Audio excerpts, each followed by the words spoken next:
Welcome. Greetings from Kindergarten at Bethesda in the mighty name of our Lord and Savior Jesus Christ.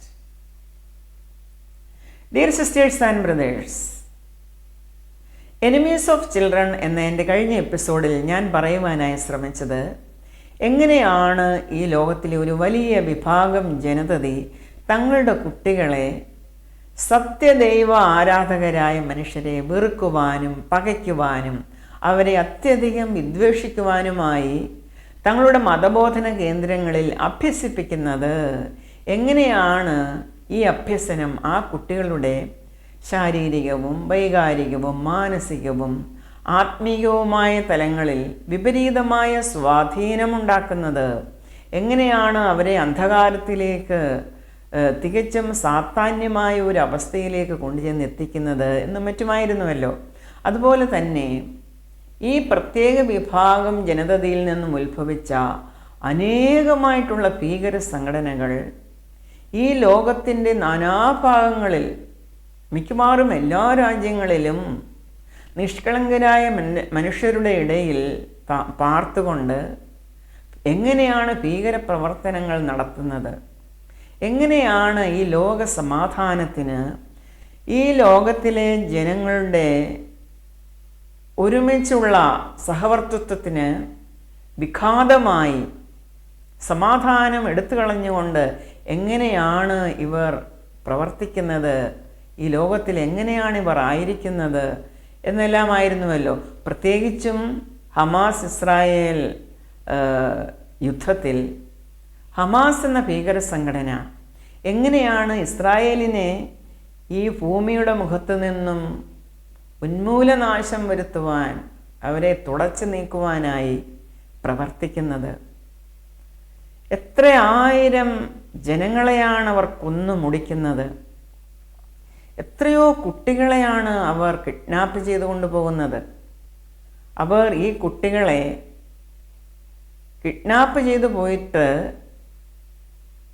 ഇസ്രായേലിൻ്റെ ജയിലിൽ കിടക്കുന്ന ഭീകരവാദികളെ, അവരുടെ ജീവിതം മുഴുവനും ഇരുമ്പഴിക്കുള്ളിൽ കിടന്നാലും അവർക്കുള്ള ശിക്ഷ മതിയാകില്ല, അങ്ങനെയുള്ള ആൾക്കാരെ റിലീസ് ചെയ്യിക്കുവാൻ വേണ്ടിയാണ് ഇസ്രായേലിലെ ഈ കുട്ടികളെ അവർ പിടിച്ചു വയ്ക്കുന്നത്. കുട്ടികളെ വേണോ ഈ ഭീകരന്മാരെ പുറത്തുവിടണം, അതാണ് അവരുടെ ആവശ്യം. അതായത് നിഷ്കളങ്കരായ കുഞ്ഞുങ്ങളെ ആർക്ക് സമരാക്കുകയാണ്? ഈ ഭീകരന്മാർക്ക് സമരാക്കുകയാണ്. ഭീകരന്മാരെ എക്സ്ചേഞ്ച് ചെയ്യുവാൻ, അവരെ വീണ്ടും ഈ റോഡിലേക്ക് ഇറക്കുവാനായിട്ട് ഈ കുഞ്ഞുങ്ങളെ ഉപയോഗിക്കുകയാണ്. അതുപോലെ തന്നെ ഈ ജനതയിൽ ഈ കുട്ടികൾ അവരുടെ മതബോധന കേന്ദ്രങ്ങളിൽ അഭ്യസിക്കുവാൻ വിമുഖത കാണിച്ചാൽ അവരെ എത്രമാത്രം ക്രൂര മർദ്ദനങ്ങൾക്ക് ഇരയാക്കിയാണ് ഈ മതബോധന കേന്ദ്രങ്ങളിലേക്ക് വിടുന്നത്. അതായത് അവരെ മരത്തിൽ കെട്ടിയിട്ടടിക്കുന്നു, പോസ്റ്റുകളിൽ കെട്ടിയിട്ടടിക്കുന്നു, അവർക്ക് ഭക്ഷണം കൊടുക്കുന്നില്ല, അവരെ പല വിധത്തിൽ ഉപദ്രവിച്ച് അവരുടെ മാനസിക അവസ്ഥ തകർത്തുകൊണ്ടാണ് ഇവരെ നിർബന്ധിച്ച് ഈ അഭ്യസനത്തിൽ പങ്കാളികളാക്കുന്നത്. അങ്ങനെ ഈ ലോകത്തിലെ കുട്ടികളെ മുഴുവൻ നശിപ്പിക്കുക എന്നുവെച്ചാൽ ചെറുപ്രായം മുതലേ അവരെ സാത്താന്യമായ ഒരവസ്ഥയിലേക്ക് വളർത്തിക്കൊണ്ടുവരിക എന്നുള്ളതാണ് ഈ ഭീകര സംഘടനയുടെ ലക്ഷ്യം. നമുക്കറിയാം പ്രിയ സഹോദരങ്ങളെ, ഈ നിഷ്കളങ്കരായ കുട്ടികളെ, ഇസ്രായേലിൻ്റെ നിഷ്കളങ്കരായ കുട്ടികളെ വെച്ചുകൊണ്ടാണ് വിലപേശുന്നത്. മാതാവിൻ്റെ മാറിൽ നിന്നും പറിച്ചുകൊണ്ടുപോയ കുട്ടികളെ വെച്ചുകൊണ്ടാണ് വിലപേശുന്നത്. ഈ കുഞ്ഞിനെ വേണോ, ഇന്ന വ്യക്തികളെ, ഇസ്രായേലിൻ്റെ ജയിലിൽ കിടക്കുന്ന ഇത്രയും ഭീകരന്മാരെ പുറത്തുവിടുക. ഇവരെ പുറത്തുവിട്ടാൽ അവർ കാട്ടിക്കൂട്ടുന്ന അതിക്രമങ്ങൾ എത്രമാത്രം വലുതാണെന്ന് ലോക ജനതതി കണ്ടു മനസ്സിലാക്കിയതാണ്. എന്നിട്ടും ഈ ഭീകര സംഘടനയെ അപലപിക്കുവാനോ അവർ ചെയ്തത് തെറ്റാണ്, അവരുടെ അസ്തിത്വം ഈ ലോകത്തിന് തന്നെ ഭീഷണിയാണ് എന്ന് പറയുവാൻ മജോറിറ്റി ഓഫ് പീപ്പിൾ, അല്ലെങ്കിൽ ഒരു വലിയ വിഭാഗം ജനങ്ങളതിന് മുതിരുന്നില്ല എന്നുള്ളതാണ്. മാത്രമോ ലോകത്തിൻ്റെ നാനാഭാഗങ്ങളിൽ പാലസ്തീനെ രക്ഷിക്കുക എന്ന് പറഞ്ഞുള്ള മുദ്രാവാക്യവുമായി ഇവർ ഇറങ്ങുകയാണ്.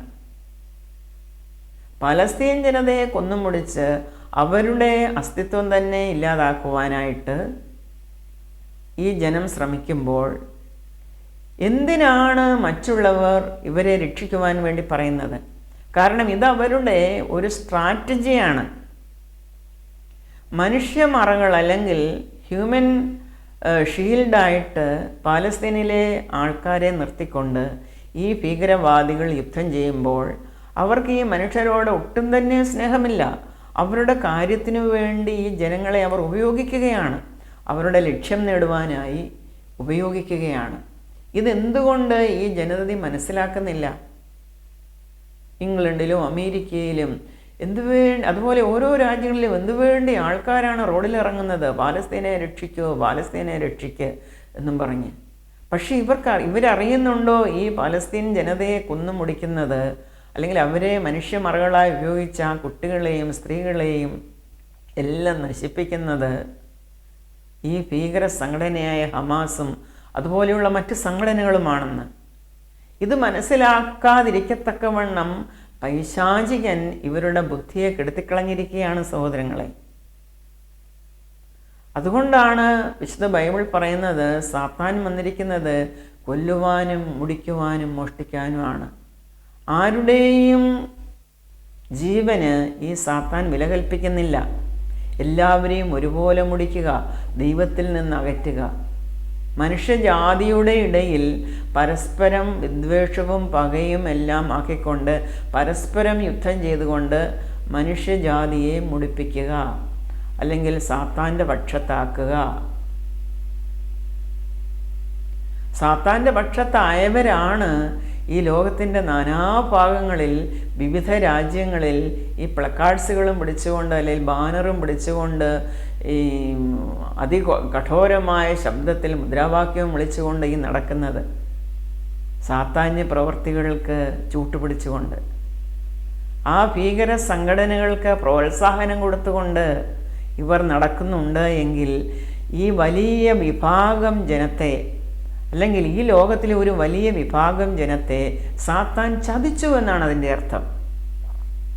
തിരിച്ചൊന്ന് ചിന്തിക്കുവാൻ കഴിവില്ലാത്ത വിധം അവരെ അപകടത്തിലാക്കിയിരിക്കുന്നു. അതുപോലെ ഈ പ്രത്യേക വിഭാഗം ജനത്തിൻ്റെ ഒരു പ്രത്യേകതയാണ് എല്ലാം സത്യദൈവ ആരാധികൾ എങ്ങനെയാണോ ഇരിക്കുന്നത് അതുപോലെ എല്ലാം കോപ്പി ചെയ്യുക, പകർത്തുക. നമുക്കറിയാം ഈ വിഭാഗം ജനം തമ്മിൽ കാണുമ്പോൾ പറയുന്ന ഒരു ഗ്രീറ്റിംഗ് വാക്ക്, ആ വാക്ക് ഇസ്രായേൽ ജനം തമ്മിൽ കാണുമ്പോൾ പറയുന്ന ശാലോം, സമാധാനമെന്ന വാക്കാണ്. കാരണം സമാധാന പ്രഭുവാണ് അവരുടെ ദൈവം. അതുകൊണ്ട് ഇസ്രായേൽ ജനം പരസ്പരം കാണുമ്പോൾ അവർ പറയും ശാലോം, അതായത് സമാധാനം ഉണ്ടായിരിക്കട്ടെ, പരസ്പരം സമാധാനം ആശംസിക്കുകയാണ്. ഇത് കോപ്പി അടിച്ചുകൊണ്ട് ഈ വിഭാഗം ജനം പറയുന്നത് എന്താണെന്ന് നമുക്കറിയാം, സലാം. അതുപോലെ തന്നെയാണ് ഇവർ പ്രവാചകൻ എന്നുള്ള വാക്ക്. ഇസ്രായേൽ ജനത്തിന് ധാരാളം പ്രവാചകന്മാരെ ദൈവം കൊടുത്തിരുന്നു. കാരണം ദൈവത്തിൻ്റെ അരുളപ്പാടുകൾ ഈ ജനത്തെ അറിയിക്കുവാനും അതുപോലെ തന്നെ അതനുസരിച്ച് ഈ ജനങ്ങൾ പ്രവർത്തിക്കുന്നുണ്ടോ ഇല്ലയോ എന്ന് നോക്കുവാനും അവർക്ക് കാവൽക്കാരായി പ്രവാചകന്മാരെ നിർത്തിയിരുന്നു.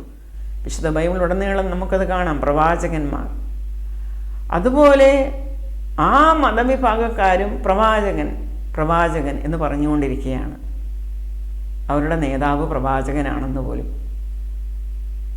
അതുപോലെ വിശുദ്ധ ബൈബിളിൽ ഉൽപ്പത്തി പുസ്തകത്തിൽ, അതായത് ആദ്യത്തെ പുസ്തകത്തിൽ യഹോവയായ ദൈവം മനുഷ്യനോട് പറഞ്ഞിരിക്കുന്നു അവരുടെ സൃഷ്ടിയിൽ, നിങ്ങൾ വർദ്ധിച്ചു പെരുകി ഭൂമിയിൽ നിറയുവീൻ. പക്ഷേ ആ ജനം അത് കേട്ടില്ല. അതുപോലെ കോപ്പി അടിച്ചുകൊണ്ട് പ്രവർത്തിക്കുന്ന, അല്ലെങ്കിൽ സാത്താൻ ചതിച്ചിരിക്കുന്ന മറ്റേ വിഭാഗം ജനതതി അത് ചെയ്യുന്നുണ്ട്. വർദ്ധിച്ച് പെരുകി പെരുകി ഈ ഭൂമിയിൽ നിറയുകയാണ്. എന്നിട്ട് രാജ്യങ്ങളെല്ലാം ഇൻവേഡ് ചെയ്യുകയാണ്, വർദ്ധിച്ച് പെരുകുകയാണ്. ആരുടെ വാക്കാണിത്? സർവശക്തനായ ദൈവത്തിൻ്റെ വാക്ക് അതുപോലെ കോപ്പി അടിച്ചിരിക്കുകയാണ്. അതവർ പ്രവർത്തിക്കുകയും ചെയ്തുകൊണ്ട് അതാണ് ഏറ്റവും നല്ല രസം. അതുപോലെ തന്നെ വിശുദ്ധ യുദ്ധം. വിശുദ്ധ ബൈബിളിൽ ഈ ഇസ്രായേൽ മക്കൾ തങ്ങളുടെ പരദേശവാസത്തിൽ നിന്നും യഹോവയായ ദൈവം അവരെ കനാൻ നാട്ടിലേക്ക് കൊണ്ടുവന്ന് അവരെ പാർപ്പിച്ചപ്പോൾ അവിടെ ഉണ്ടായിരുന്ന ജാതികളെ നീക്കിക്കളഞ്ഞുകൊണ്ട് അവരോട് യുദ്ധം ചെയ്തുകൊണ്ട് അവിടെ ആയിരിക്കുവാൻ ദൈവം അവർക്ക് അവസരം കൊടുത്തു. അത് നാം വായിക്കുന്നത് ദ ബുക്ക് ഓഫ് ഡ്യൂട്രോണമി, ആവർത്തന പുസ്തകം 9-ാം അധ്യായത്തിൽ നാം അത് വായിക്കുന്നു. Oh Israel, listen, today you are to cross the Jordan river and begin to dispossess the nations on the other side. Those nations are much greater and more powerful than you are. They live in high-walled cities. Among them are the famed Anak giants. അനാക്യ മല്ലന്മാരുണ്ട് അവിടെ, അവരെ നിങ്ങൾ തുരത്തണം. Against whom none can stand. ഈ അനാക്യ മല്ലന്മാരെ പറ്റി പറഞ്ഞിരിക്കുകയാണ്. Among those that are in the land there are famed Anak giants against whom none can stand. But the Lord your God will go before you as a devouring fire to destroy them, so that you will quickly conquer them and drive them out. അവർ ഏതൊക്കെ ജാതികളായിരുന്നു എന്ന് ഇവിടെ നാം കാണുന്നുണ്ട്. അത് chapter 7-ൽ നാം കാണുന്നു. When the Lord brings you into the promised land, as his own will, he will destroy the following 7 nations, all greater and mightier than you are: the Hittites, the Girgashites, the Amorites, the Canaanites, the Perizzites, the Hivites, and the Jebusites. ഈ 7 ജാതികളെയാണ് അവർ അവരുടെ ലാൻഡിൽ നിന്ന് disposes ചെയ്തത്. എന്തിനാണ് യഹോവയായ ദൈവം ഇങ്ങനെ ചെയ്തത് സഹോദരങ്ങളെ? അത് നാം മനസ്സിലാക്കേണ്ടിയിരിക്കുന്നു. അത് കർത്താവ് തന്നെ അതിൻ്റെ ആൻസർ വിശുദ്ധ ബൈബിളിൽ പറഞ്ഞിട്ടുണ്ട്. ദൈവം തൻ്റെ ജനത്തെ തന്നോടുള്ള കൂട്ടായ്മയിൽ തൻ്റെ പ്രമാണങ്ങൾക്കനുസരിച്ച് സത്യത്തിലും നീതിയിലും വിശുദ്ധിയിലുമായിരിക്കുവാൻ, സത്യദൈവ ആരാധനക്കാരായിരിക്കുവാനാണ് നിർമ്മിച്ചത്. എന്നാൽ ഈ ജനം സാത്താൻ്റെ പ്രേരണയാൽ അന്യദൈവങ്ങളെ ആരാധിക്കുകയും വിഗ്രഹങ്ങളെ ആരാധിക്കുകയും കൂടുതൽ ദുഷ്ടത പ്രവർത്തിക്കുകയും തങ്ങൾക്ക് തന്നെ നാശമാക്കുകയും ചെയ്ത ഒരു ജീവിതത്തിലേക്ക് അവർ വഴുതി വീണു. പലപ്പോഴായി പ്രവാചകന്മാർ മൂലം ദൈവം അവർക്ക് വാണിംഗ് കൊടുത്തു. പല സന്ദർഭങ്ങളിലും ദൈവം അവരെ തൻ്റെ മഹാസ്നേഹത്താൽ രക്ഷിച്ചു. നിവൃത്തിയില്ലാതെ വന്നപ്പോഴാണ് കർത്താവ് അവരെ ഉന്മൂലനം ചെയ്യുവാൻ, അല്ലെങ്കിൽ അവരെ ആ ലാൻഡിൽ നിന്ന് ഡിസ്പോസസ് ചെയ്യുവാൻ തക്കവണ്ണം ഇടയായി തീർന്നത്. ഇത് കർത്താവ് തന്നെ പറയുന്നുണ്ട്.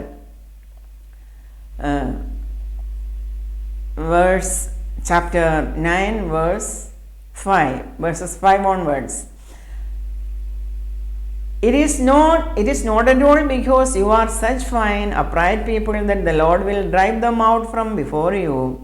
I say it again, it's only because of the wickedness of the other nations and because of his promises to your ancestors Abraham, Isaac and Jacob that he will do it.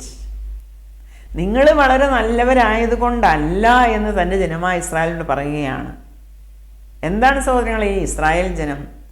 അത് ഈ ഭൂമിയിലുള്ള മൊത്തം ജനത്തിൽ നിന്നും അല്പമെങ്കിലും ദൈവോന്മുഖരായി ജീവിച്ച ആൾക്കാരാണ്.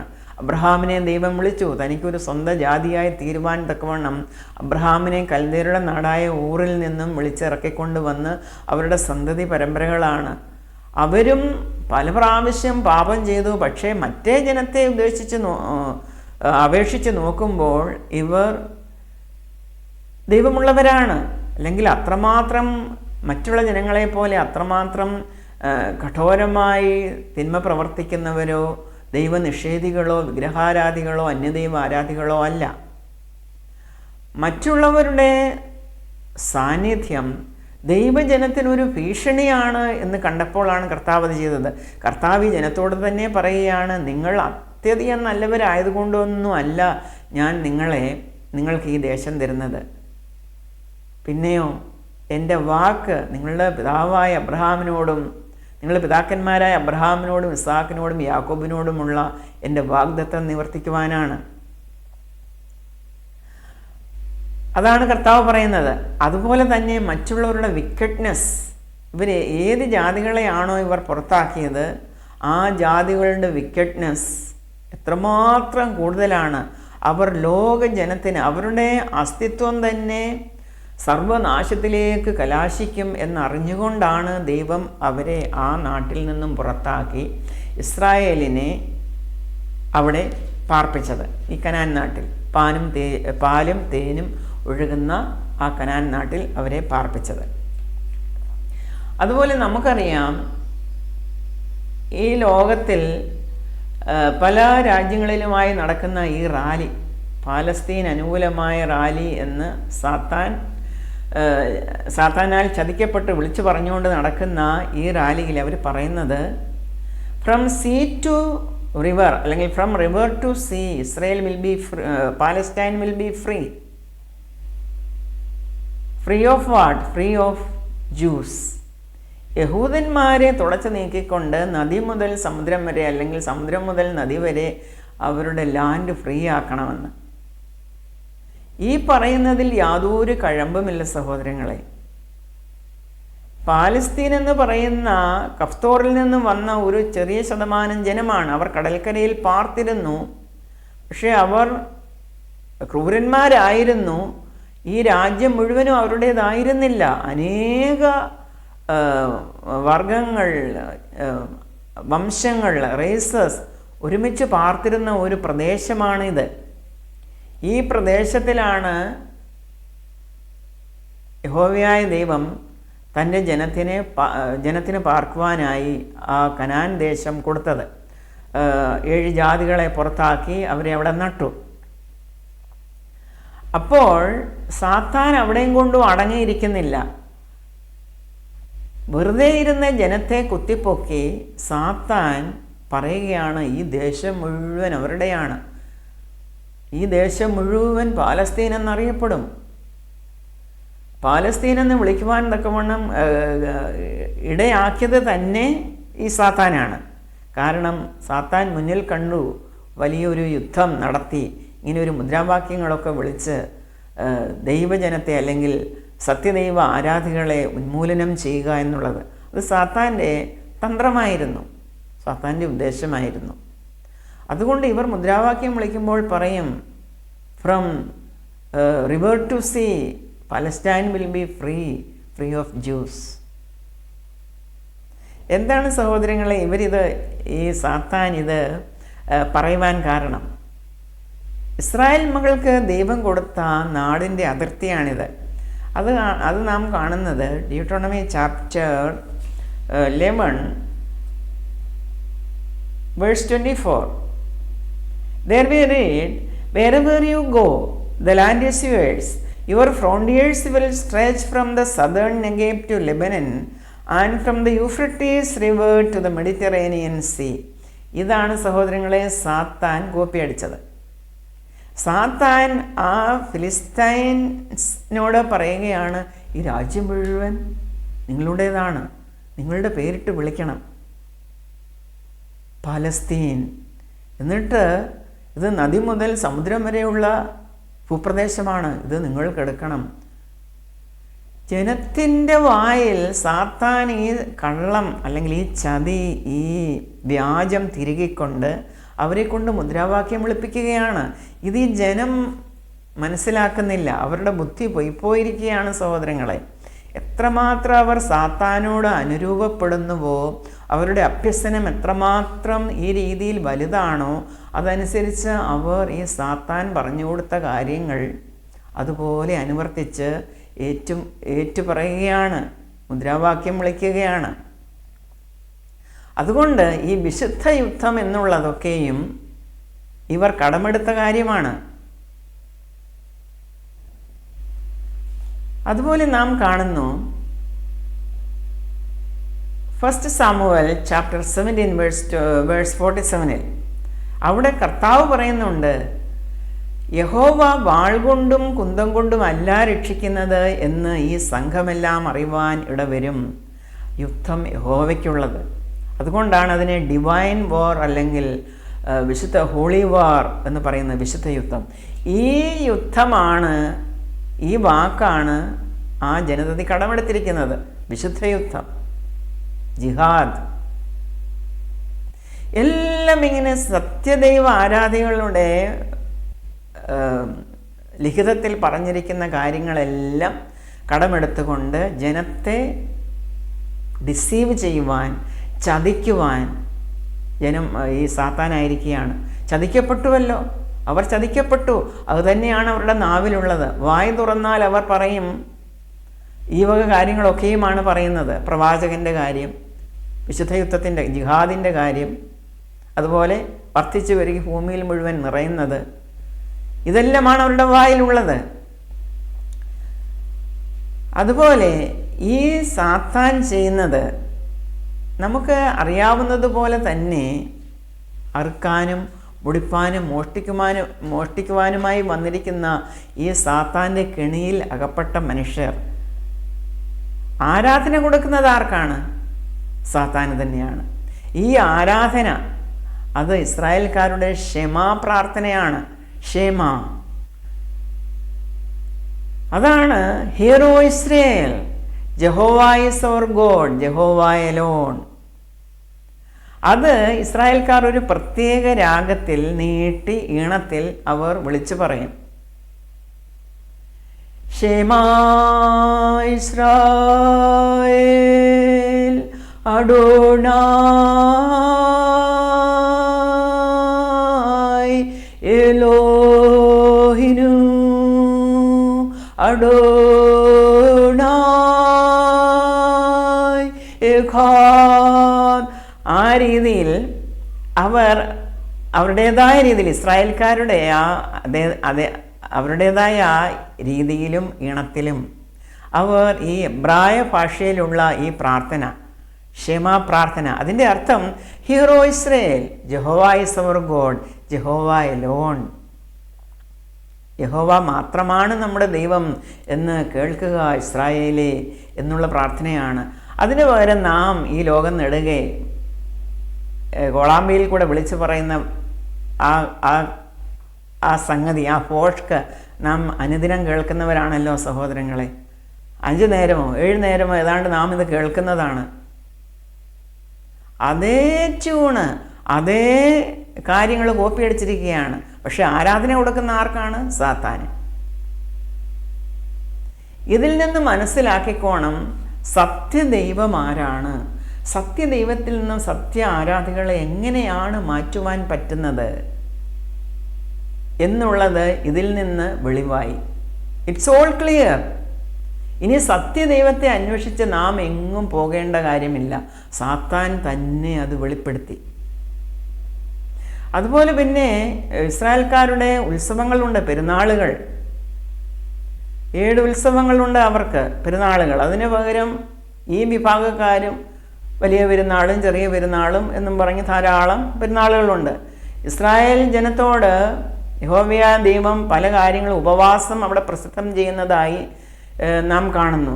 ഉപവസിക്കുന്നുണ്ട് ആ ജനം. അത് കോപ്പി അടിച്ചുകൊണ്ട് ഇവിടെയും ഉപവാസം നടക്കുന്നു. ആർക്കു വേണ്ടി? സാത്താന് വേണ്ടി. അതുപോലെ യഹോവയായ ദൈവം ജനത്തോട് പറയുന്നു, നിങ്ങൾ മറ്റുള്ളവർക്ക് ദാനം ചെയ്യണം. നിങ്ങളെക്കാൾ ലെസ് ഫോർച്ചുനേറ്റ് ആയിട്ടുള്ള ആൾക്കാർക്ക് നിങ്ങൾക്കുള്ളത് ഷെയർ ചെയ്യുക, ദാനം ചെയ്യുക. അതിപ്പുറത്ത് നടക്കുന്നുണ്ട്. അതുപോലെ സ്വർഗത്തെ പറ്റിയുള്ള അവരുടെ കാഴ്ചപ്പാട്, നമ്മുടെ ഇസ്രായേൽ ജനത്തിൻ്റെ കാഴ്ചപ്പാട്, അതുപോലെ തന്നെ അവിടെയും സ്വർഗത്തിൻ്റെ കാര്യം പറയുന്നുണ്ട്. അതുപോലെ ഇസ്രായേലിന്ന് സ്വർഗനരകങ്ങളെ പറ്റിയുള്ള കാഴ്ചപ്പാട്, ന്യായവിധിയെ പറ്റിയുള്ള വിവരങ്ങൾ അതും അതുപോലെ തന്നെ പറയുന്നുണ്ട്. യേശുക്രിസ്തുവിൻ്റെ പഠിപ്പിക്കലുകൾക്ക് പകരം അവർ പഠിപ്പിച്ചത് എന്താണ്? യേശുക്രിസ്തു പഠിപ്പിച്ചു താൻ മടങ്ങി വരും. യേശുക്രിസ്തു എന്താണ് ചെയ്തത്? താൻ സാക്ഷാൽ ദൈവമായിരുന്ന താൻ മനുഷ്യവർഗത്തിന് വേണ്ടി ഈ താണഭൂമിയിലേക്ക് വന്നു. നാം മനുഷ്യരായതുകൊണ്ട് നമ്മുടെ ശരീരം അവൻ എടുത്തു, നമ്മുടെ പാപമെല്ലാം ഏറ്റെടുത്തുകൊണ്ട് ക്രൂശിൽ മരിച്ചു. അതുകൊണ്ട് ഈ സാത്താന് മരിക്കാൻ ഒക്കില്ല. അതുകൊണ്ട് ആ സാത്താൻ പറഞ്ഞു, അല്ലെങ്കിൽ ആ മതത്തിൽ അവർ പഠിപ്പിച്ചു, യേശു മരിച്ചിട്ടില്ല എന്ന്. കാരണം എല്ലാം കോപ്പി അടിച്ച കൂട്ടത്തിൽ ഇതുകൂടെ കോപ്പി അടിക്കാൻ വയ്യ, മരിക്കാൻ വയ്യ. അതുകൊണ്ട് പറഞ്ഞു യേശു മരിച്ചിട്ടില്ല. യേശു ക്രിസ്തു മരിച്ചിട്ടില്ല. അതുപോലെ യേശു ക്രിസ്തു മരിക്കാത്ത ഒരാൾ ഉയർത്തെഴുന്നേൽക്കുകയില്ലല്ലോ. അതുകൊണ്ട് അവർക്ക് ഉയർത്തെഴുന്നേൽപ്പും ഇല്ല. പക്ഷേ സ്വർഗവും നരകവും ന്യായവിധിയും എല്ലാം കോപ്പി അടിച്ചിട്ടുണ്ട്. അതുപോലെ സ്വർഗാരോഹണമുണ്ട്. മരിച്ച് കബറടക്കപ്പെട്ട് ഉയർത്തെഴുന്നേറ്റ യേശു ക്രിസ്തുവിനെ അതുപോലെ കോപ്പി അടിച്ച് മരിക്കാത്ത ആള് സ്വർഗാരോഹണം ചെയ്തതായി പറയുന്നു. അതുകൊണ്ട് പക്ഷേ സ്വർഗാരോഹണം ചെയ്ത നമ്മുടെ കർത്താവായ യേശു ക്രിസ്തു പുനരാഗമനം ചെയ്യുന്നുണ്ട്. അവനിതാ വീണ്ടും വരുന്നു, ലോകത്തെ വിധിപ്പാൻ വരുന്നു, ലോകത്തെ ഭരിക്കുവാൻ വരുന്നു. പക്ഷേ മറ്റേ ജാതി അവർക്ക് പുനരാഗമനം ഇല്ല. കാരണം അവിടെ ആരും മരിച്ചിട്ടില്ല, കല്ലറയിൽ കിടന്നിട്ടില്ല, ഉയർത്തെഴുന്നേറ്റിട്ടില്ല. അതുകൊണ്ട് തന്നെ സ്വർഗാരോഹണം ചെയ്ത യേശു ക്രിസ്തുവിനെ പോലെ തിരിച്ചു വരുവാനും ആരുമില്ല. അതുകൊണ്ട് പുനരാഗമനമില്ല. പ്രിയ സഹോദരങ്ങളെ, ഇങ്ങനെ കാണുന്നതും കേൾക്കുന്നതും എല്ലാം ദൈവജനത്തിൻ്റെ കാര്യങ്ങളെല്ലാം അതേപോലെ പകർത്തിക്കൊണ്ട്, നമുക്കറിയാം അവരുടെ വേഷം. ഇസ്രായേലിലെ വനിതകൾ തങ്ങളുടെ ശരീരം മുഴുവൻ മൂടുന്ന തരത്തിലുള്ള വസ്ത്രങ്ങളാണ് ധരിക്കുന്നത്. അതുപോലെ അവർ തലയിലും തുണിയിടും. അതുപോലെ പുരുഷന്മാരും അവരുടെ പ്രാർത്ഥനാ സമയത്ത് ഒരു പ്രയർ ഷോൾ ഇടും. അവരതുപോലെ കറുത്ത തൊപ്പിയൊക്കെ വെച്ചുകൊണ്ടാണ് ഓർത്തഡോക്സ് ജ്യൂസൊക്കെ നടക്കുന്നത്. ഇതെല്ലാം കോപ്പി അടിച്ച് അവരുടെ വേഷവിധാനത്തിലും എല്ലാം പകർത്തിക്കൊണ്ട് ഞങ്ങളും സത്യദൈവത്തെയാണ് ആരാധിക്കുന്നത് എന്നുള്ള വ്യാജേന ഇത് ചതിച്ചത് ഈ പാപം ജനത്തെ സാത്താൻ ചതിച്ച് വശാക്കി വച്ചിരിക്കുകയാണ്. അവർ അതുപോലെ അനുവർത്തിക്കുന്നു. അവരുടെ മനസ്സും ശരീരവും പ്രാണനും എല്ലാം ഈ സാത്താൻ്റെ ചതിക്കായി വിട്ടുകൊടുത്തിരിക്കുകയാണ്. നമുക്ക് കഷ്ടം തോന്നും ഇവരുടെ കാര്യം ഓർക്കുമ്പോൾ. ഇങ്ങനെയും മനുഷ്യൻ ചതിക്കപ്പെടാമോ? ഇത്രമാത്രം ടെക്നോളജിയും ഇത്രമാത്രം സയൻസും പുരോഗമിച്ച ഈ സ്ഥാനത്ത് പോലും അവർക്ക് ചിന്തിക്കുവാനുള്ള അവരുടെ മനസ്സിനെയാണ് സാത്താൻ കുരുടാക്കിയിരിക്കുന്നത്. മനസ്സ് അവർ തിരിച്ച് ചിന്തിച്ചെങ്കിൽ മാത്രമല്ലാതെ സത്യത്തെ മനസ്സിലാക്കുവാൻ പറ്റുകയുള്ളൂ. സത്യത്തെ മനസ്സിലാക്കാതിരിക്കുവാൻ തക്കവണ്ണം അവരുടെ മനസ്സിനെ മൂടിക്കളഞ്ഞിരിക്കുകയാണ്, അവരുടെ ബുദ്ധിയെ എടുത്തു കളഞ്ഞിരിക്കുകയാണ്. പ്രിയ സഹോദരങ്ങളെ,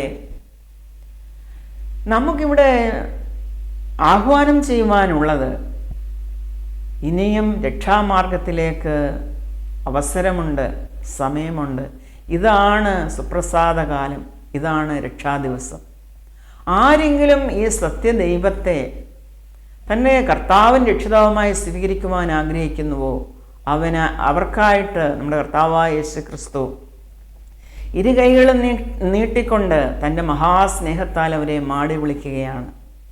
പ്രിയ സഹോദരങ്ങളെ, സാത്താൻ്റെ കെണിയിൽ, സാത്താൻ്റെ ചതിയിൽ, അവൻ്റെ ഡിസെപ്ഷനിൽ, അവൻ്റെ വഞ്ചനയിൽ, അവൻ്റെ ഹോഷ്കിൽ അകപ്പെടാതെ സത്യേക ദൈവത്തെ ആരാധിച്ചുകൊണ്ട് സാത്താൻ പോലും പരിഭ്രമിക്കുകയും വിറയ്ക്കുകയും ചെയ്യുന്ന ആ സത്യദൈവത്തിൻ്റെ മുമ്പാകെ വന്ന് കുമ്പിട്ടുകൊണ്ട് അവനെ ആരാധിച്ചുകൊണ്ട് തങ്ങളുടെ പാപങ്ങൾ ഏറ്റുപറഞ്ഞുകൊണ്ട് ദൈവസന്നിധിയിൽ നിങ്ങൾ വരികയാണെങ്കിൽ ആ മഹാസ്നേഹം ഇന്നും നിങ്ങളെ തിരസ്കരിക്കുകയില്ല, നിങ്ങളെ ഉപേക്ഷിക്കുകയില്ല. സഹോദരങ്ങളെ, അവൻ്റെ സന്നിധിയിൽ നിങ്ങൾക്ക് സന്തോഷത്തിൻ്റെ പരിപൂർണതയും അവൻ്റെ വലതുഭാഗത്ത് എന്നും പ്രമോദങ്ങളുമുണ്ട്. Thank you for watching. God bless U.